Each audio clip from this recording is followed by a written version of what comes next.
Hi everyone, and welcome to today's video. My name is Dr. Wright, and today we're going to be discussing some new advances in veterinary medicine to help keep your aged pets living longer and keep them around happier. And so as we get into today's video, I do want to thank our sponsor, mywaggle.com. They are always here to help bring some new advances and different safety techniques and ways to keep your pet healthy. Definitely recommend you check that out, as well as some of their other tools like their RV pet cams, their temperature monitors, all geared at keeping your pets safe, healthy, and having them live their best lives. So again, thank you to our sponsor, and I hope you enjoy today's video.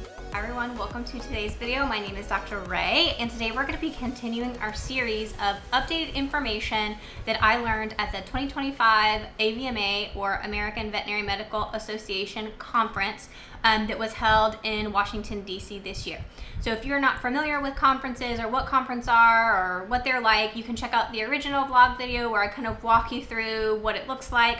But basically it is a coalition, a coming together of veterinarians from various levels for educational purposes. So you've got the higher level veterinarians doing lectures about new information, new procedures, updates to kind of us general practitioners and some of their peers, and then we take that information and we apply it to our practice. That's how we stay fresh, it's how we stay active. It is a requirement for maintaining our veterinary license, and so it just keeps us being the best of the best. And so I love going to conference, I love getting information, and this year I thought I would share that information with you since I had a lot of feedback that you guys were interested in it.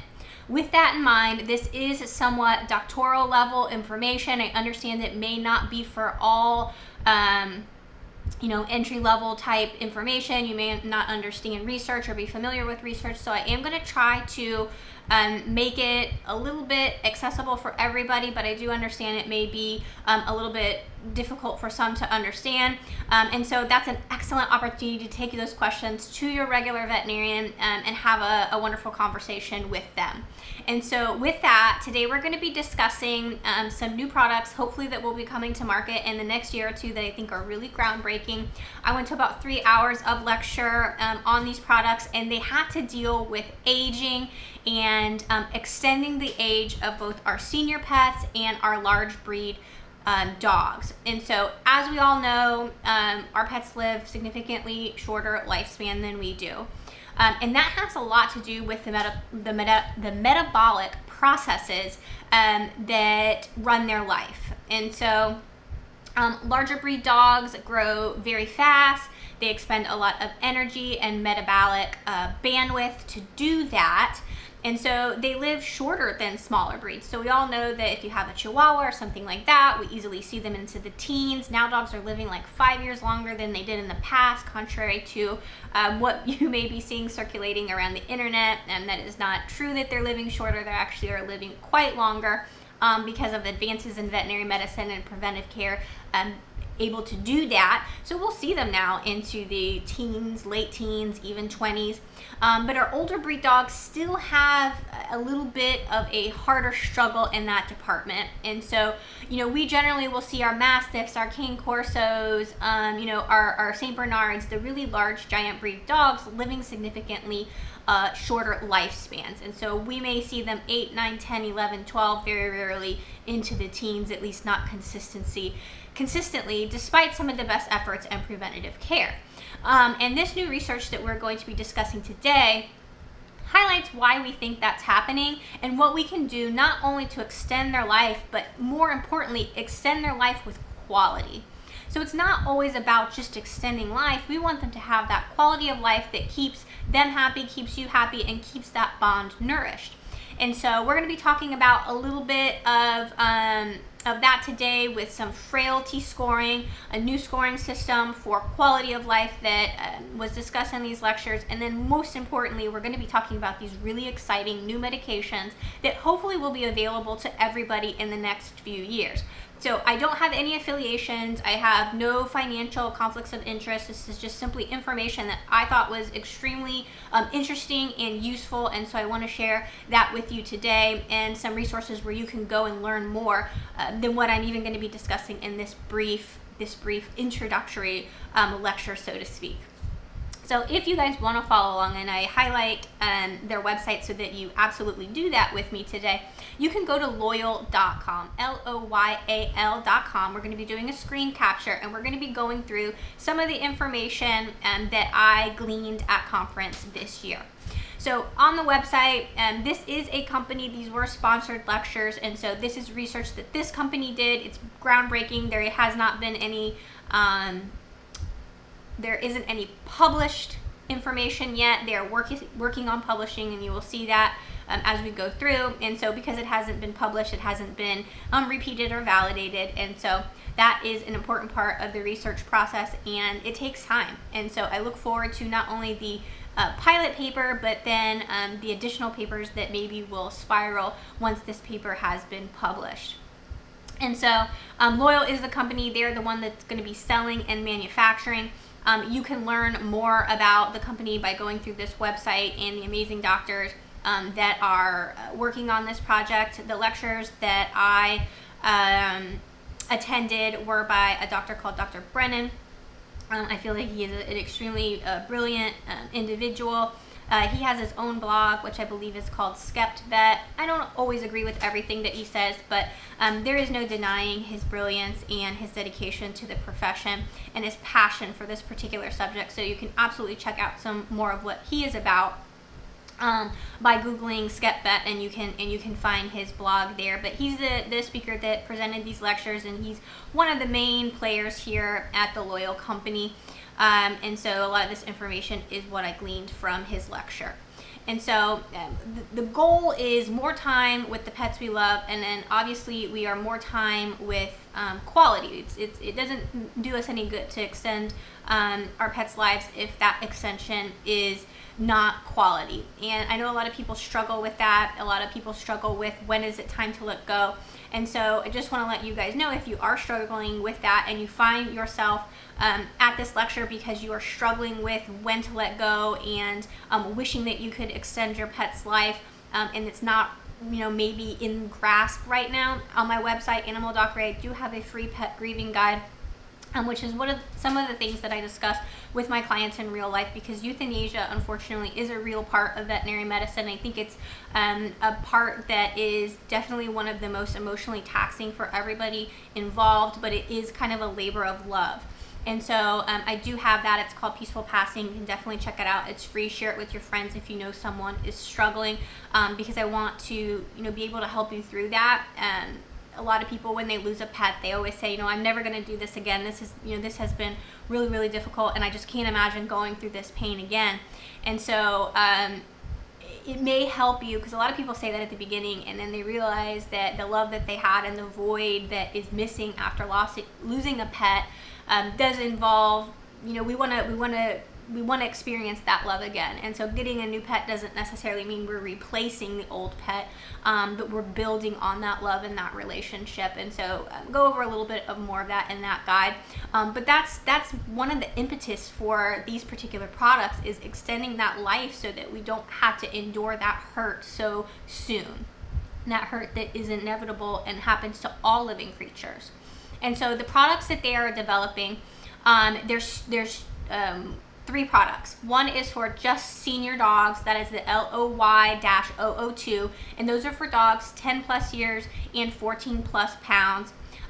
It is focusing on correcting metabolic dysfunction. So a lot of the lectures that I attended, we're not going to go into those because those were highly, highly, highly scientific and detailed and about lab work and things like that. But a lot of the lectures were focusing on markers and characteristics that key us into metabolic dysfunction that is happening, and how that metabolic dysfunction shortens our pet's life. Things that we can do as veterinarians with routine care, routine maintenance, and the big thing that we will discuss that you guys can do at home is maintaining a healthy weight, how those things help regulate metabolic dysfunction and thus result in an extended longevity of life and quality of life. We are going to be talking about some of those things you guys can do at home, and then hopefully in the future have this product or this tool to also help facilitate it.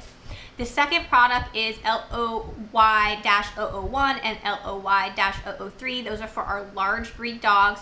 The 001 are for dogs 7 plus years and 40 pounds or more, and then the 003 are for dogs that are 5+ years and 60 pounds or more.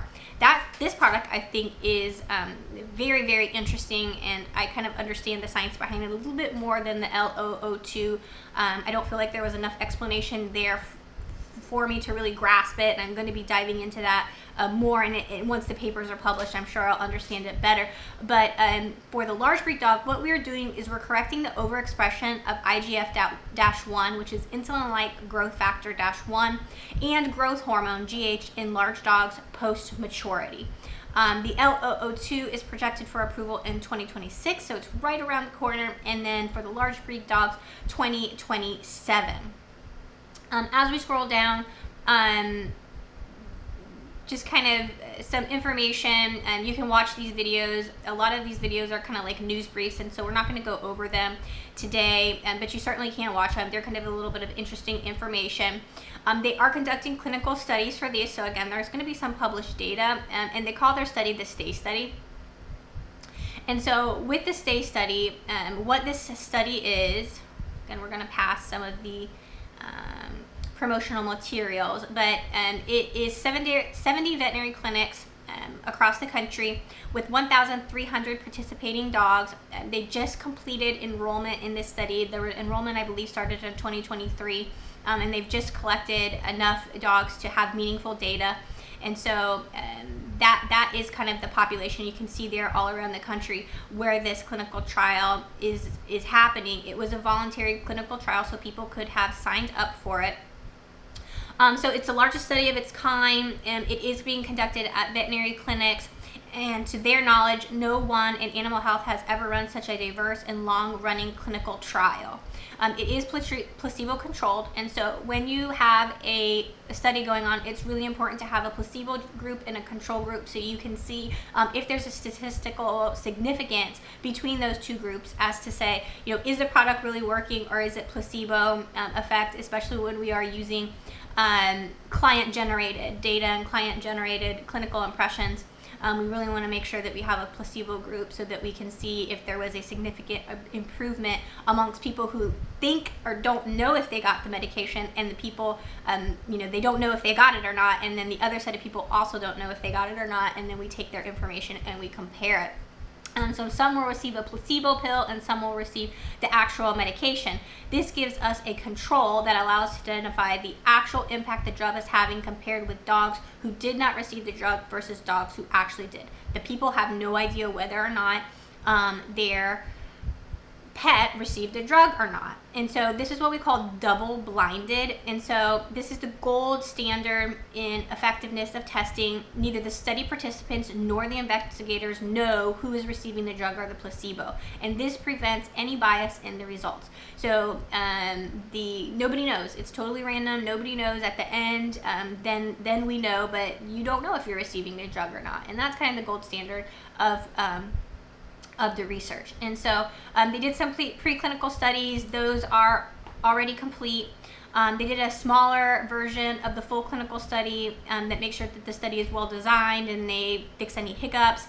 And now they're in the actual companion dog owner owned large-scale nationwide study evaluating the drug safety and effectiveness, and that's how they're going to get their data and put together those nice actual papers that you see and we read on VIN, or we read on the AVMA website, or wherever you read your publications. JAVMA is a really popular one. Once that is done, they will submit the product for FDA approval, and it'll go through that whole process, and then finally, after all that is done, it will come to the market. There's a bunch of questions and answers that you can look through that as a pet owner if you want to. We're not going to be going over that today. I just wanted to hit some of the highlights on how the STAY study is being done, and we're going to be keeping our eye out for sure in the future for the actual publication, and then we can, if you guys enjoy this, we can dive into it deeper. All right, so what is all this about? Why are we doing it? And so we are trying to extend the healthy lifespan of our pets. So here's a really nice graph from the website. And so this is really key here. Not only, so the red line is the normal, the normal decrescendo that we see as pets age. The goal is to make them follow the blue trajectory.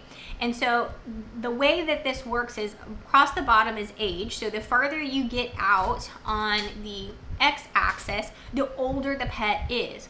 The y-axis is quality of life. So when dogs are really young and they're vibrant, you can see that they're very young, so they're closer to the left side of the x-axis, and their quality of life is really high up at the very top of the y-axis. But as they age, that quality of life decreases until there's no quality of life and the pet passes away naturally or the owners elect euthanasia. The goal is not only to extend the length of life, but keep that blue line as high up on that y-axis as possible so that they have a really sustained high quality of life into their senior years and extend those senior years at the same time. So that's the goal of this product. So for senior dogs, that's the LOY002. It is going to be for dogs that are 10 years or older and they weigh at least 14 pounds. And it aims to extend healthy lifespan by targeting age-associated metabolic dysfunction. And so they don't really go into, for this particular product, how they intend to do that. And so again, I can't wait to see the paper. I know some of it is probably hush-hush because they haven't released it yet. So I do look forward to getting more information on that. But we know that as dogs decline, their metabolic health declines. And this reduces their lifespan, and depending on where owners are in their own personal life, their own personal ability, that reduced quality of life will lead to, in a lot of cases, euthanasia. And so we want to try to prolong that for as long as possible. And to do that, they want to preserve the metabolic health because their theory is by preserving metabolic health, we can achieve that. And we can delay the onset of age-associated disease and help maintain better function. And that is where the double-blinded stay study comes into effect. For the larger breed dogs, and I found this to be really interesting, and it was something that I could really understand, what they're doing is they're taking and they're harnessing the metabolic process associated with IGF-1 or insulin-like growth factor 1 and growth hormone. And so I'm not going to read through all of this, and certainly you can. But basically, in order, so you have your small breed dogs that take a year and they go from, all dogs when they're born, I know a lot of you guys don't know this, but I do a lot of C-sections and see a lot of puppies. When puppies are born, for the most part, they all look the same. Like, you can't tell the difference between really a Yorkie, from a Rottweiler, from a Bulldog, from a Mutt. They all look the same. Now, some of your brachycephalics obviously have some skull differences, and you can kind of tell those guys. But for the most part, all the puppies are the same. They're about the same size. And it's so you've got this uterus, and if it's a small breed, that uterus maybe can only accommodate 2 or 3 puppies, and they're small, a couple ounces. And a larger breed dog, they're still small, a couple ounces, but they're just more. So they can have. Just recently, I had a client. I just saw these puppies for health certificates the other day. They went to another clinic and they had a birthing x-ray done to count puppies. They told them it was 7. They came to me for a C-section and there was 13. Okay, so 13 puppies. It was like a bulldog. And so the puppies are about the same size. There's just more of them. And so small breed puppies grow from that couple ounces, and they take a year and they get up to 10, 12 pounds. But our large breed dogs go from a couple ounces and they grow super fast, exponentially, some of them to 100 plus pounds at a year old. And so what drives that? What drives that is GH, or growth hormone, and the IGF-1. The problem is, after that exponential growth to rapidly grow this puppy from a little Yorkie size up to a giant Rottweiler size, or King Corso, or Mastiff, or insert your favorite large breed dog here, that IGF-1 doesn't turn off. That gene doesn't turn off. They don't need it anymore, but it's still there and it's being expressed still. And so what does that do? It rapidly, that same rapid growth to get to that large breed dog, rapidly ages them. And so this drug, the LOY001, LOY003, aim to basically, my understanding is turn that off or modify that or curb that in some way. And so by doing that after the dog is mature, after the dog is over a year old, after the dog, it's going to be a prescription long-acting injection. The senior dog one's going to be a pill. The larger dog one is going to be injection. 7 years or older, weighing at least 40 pounds, they can get that injection. And then LOY003 is going to be a prescription daily pill for dogs 5 years or older and weighing at least 60 pounds. So those drugs aim at curbing that unnecessary, no longer needed IGF-1 excessive, or not really excessive because it is necessary, but no longer necessary overexpression of IGF-1. And so that's kind of how those drugs are working. With the LOY002, what they have done so far, they did the health span study, they did the proof of concept, they've done the pilot study, and they've done some technical, their technical sections have been completed. They are currently in safety studies, the companion animal clinical trial studies, and all these things that need to be done in order to bring the product to market. And so again, there are some more videos and things you can do. These were actual, so these 5 CE sessions at AVMA, those are the sessions that I did. I don't think that you guys have access to those because AVMA is a paid, I have to pay to go to that, so I can't share with you the exact lectures because it is not ethical, as you did have to pay to do that. They do have some really nice resources here. So resources for dog owners, you can certainly click that and download it. And so it talks a lot about what aging looks like, and a lot of these lectures did focus on that. So what are the things that you should be looking for to see if your dog is aging or has some of these metabolic markers. And so definitely read through these. I think the pictures are great. I think the pictures are very informative, and so definitely recommend that you do that. The frailty index is something that I did want to go over really quickly with you guys. And so basically you fill out this form, and it helps with some of the major markers for frailty. So it helps with trying to determine how they put it in the lecture was, yes, to determine if there's metabolic dysfunction, but also to help us as practitioners decide when certain procedures and certain medications would be appropriate. And so I always tell my clients, age is not a disease. I learned that really on in life, and I think that's a really important concept, and we get asked this a lot, and it actually hurts my heart a lot of times when I hear it. Dogs or senior pets will come in, and it's almost like some people just give up. I don't really want to do vaccines anymore. They're so old. I just don't want to do it.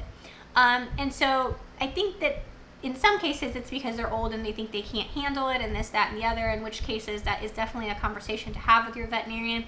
If you don't do vaccines, or your pet's not healthy enough to get vaccines, I recommend titers. I never recommend just doing nothing at all. And so that's definitely an option. But that's an example of, when I tell people, age is not a disease. Just because your pet is old, whatever you perceive old to be, 12, I don't know. They could live to 20. They could live to 15. They could live to 12 and a half. I don't know. Age is not a disease. It is how your pet looks and is acting right now. Same thing with certain, surgical procedures. They have a large mass, or they have horrible dental disease. Clients are like, they're old. The common thing I hear is, I don't want to put them through that. Or even blood work, it's your annual exam. Really, they're 7, 8, 9, 10 years old. I think we really should do, I don't want to put them through that. And so I think this frailty index, as it was explained, not only for you guys to understand where your pet's on the spectrum, but for us as practitioners to have a quantitative way to show clients, look, just because your pet is old, they're not frail. They still have a lot of quality of life, and so doing that dental procedure, is a good option. It's going to increase their quality of life. They can handle it. They're not frail, and so that's where the frailty index really, I think, made sense for a lot of people. And so you can read through that frailty index there. It is an actual clinical paper you can read. So this particular frailty index that we're looking here on your screen was modified and is based on the regional CFI here by Banzato T, et cetera, et cetera, et cetera. And so you can read the original paper, but that's what it's based on. And so that was the information in brief, and certainly I recommend that you go again through the website. There's some wonderful tools and wonderful resources there. For dog owners, has a lot of really good information and probably more detail where you guys can dive into it a little bit further. But that was some of the new, most recent information and some upcoming drugs that I think are going to be interesting at the least, hopefully productive, hopefully safe, hopefully helpful, and hopefully we'll be talking about them again soon in the near future. If you like this video, please be sure to thumbs up. Follow the whole series, right? So we just did a video series on the 2025 updates for joint health and joint supplements. So what's the actual data, what things we thought were going to be successful but just kind of fizzled out and aren't really a thing anymore in joint health. And that video got a lot of love, and so I think you guys enjoyed it. Speaking of, everybody that commented on that video was entered into a competition to win one of the swag bags from AVMA, and so the winner will have already been notified of winning, and through a video short there, so that you know that it's legit. So this video will also have that. So please comment and share this information with your friends. It helps the channel, but it also helps spread information and valid information and scientific-based information. So definitely do that. Head over to my website as well and check out the Peaceful Passing if that is a resource that you think that you or one of your friends or loved ones would benefit from. I would really appreciate it. I put that together. I put a lot of time and effort into it, and I would like to help as many people as possible. So enjoyed hanging out with you guys. We're going to film another video right after this pet food request, which is what my typical videos are on the Animet Pet Food company and their line. And so be on the lookout for that next week. But you have to like, subscribe, and ring the bell so you get notifications. All right, guys. Bye.